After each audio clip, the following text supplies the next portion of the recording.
छत्तीसगढ़ विधानसभा के नेता प्रतिपक्ष डॉक्टर चरणदास महंत ने भाजपा की विष्णुदेव साय सरकार के 2025-26 आम बजट को लेकर कहा कि भाजपा सरकार का ये बजट जनमत को निराश करने वाला बजट है।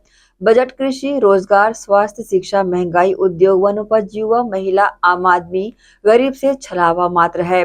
भाजपा सरकार का ये बजट छत्तीसगढ़ की जन आकांक्षाओं के विपरीत शब्दों के मायाजाल का बजट है। नेता प्रतिपक्ष महंत ने मोदी जी की गारंटी को फेल बताते हुए कहा कि पीएम आवास योजना के तहत 18 लाख आवास देने की बात की थी, मगर दे पाए मात्र 6 लाख। महिलाओं को गैस सिलेंडर 500 रुपए में देने की बात कही गई थी, मगर आज एक नहीं दिया और बजट में भी कोई प्रावधान नहीं है।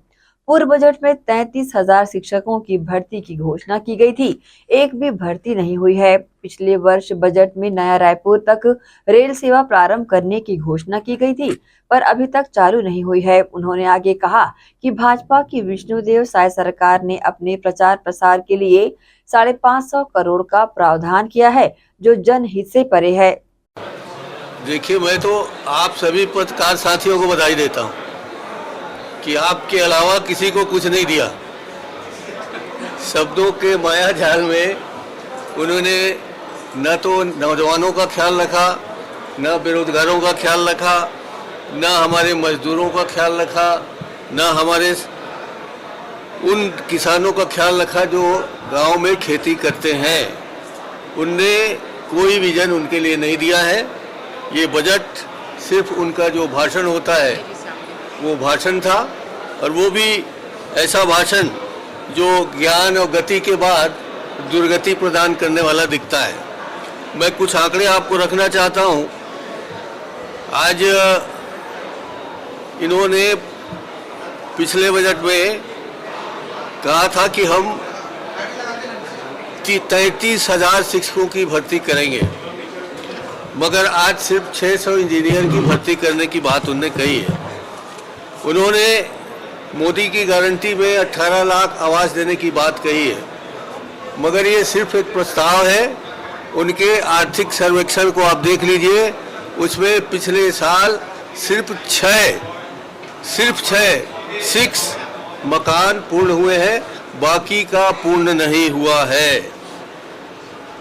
अभी पिछले साल 255 करोड़ का धान पूरी तरीके से सड़ गया है, उसके लिए उन्होंने कोई व्यवस्था नहीं की। और अभी 40 लाख टन, जो 149 टन की बात कर रहे हैं, 40 लाख टन को बाजार में बेचने की बात कर रहे हैं, जिससे 6,000 करोड़ का नुकसान होगा। इसके लिए उन्होंने कोई बात नहीं की। हमारे शक्कर के सभी कारखाने बंद हो रहे हैं, बंद हो गए हैं। हमारा मक्का का प्रोसेसिंग यूनिट कोंडागांव का बंद हो गया है। उन्होंने पिछले साल कहा था कि 2024-25 में 1,47,500 करोड़ की आय अनुमानित है, मगर आज ही के प्रश्न में उन्होंने कहा है कि मात्र 93,860 करोड़ रुपए मिले हैं। मतलब 63% ही उन्होंने अपनी आय बजट में बताई है। जो इस तरह से सिर्फ 63% की आय जब बजट में आएगा तो हमारे आने वाले समय में क्या होगा। दिव्यांगजनों के आर्थिक उन्नति की बात करती है, मगर पिछले साल एक भी दिव्यांग आदमी को नौकरी नहीं मिली है, ये मैं पूरे दावे के साथ कह सकता हूँ। साल भर में बैकलॉग पूरा नहीं हुआ है। इस वर्ष उन्होंने दुर्ग से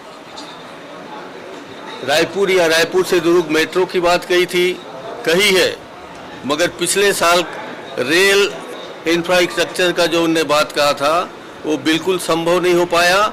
बल्कि नए बजट में, जो पिछले बजट में जो उन्होंने घोषणा की थी कि रायपुर से रेल सेवा प्रारंभ करने जा रही है, वो रेल सेवा आज भी प्रारंभ नहीं हुई है।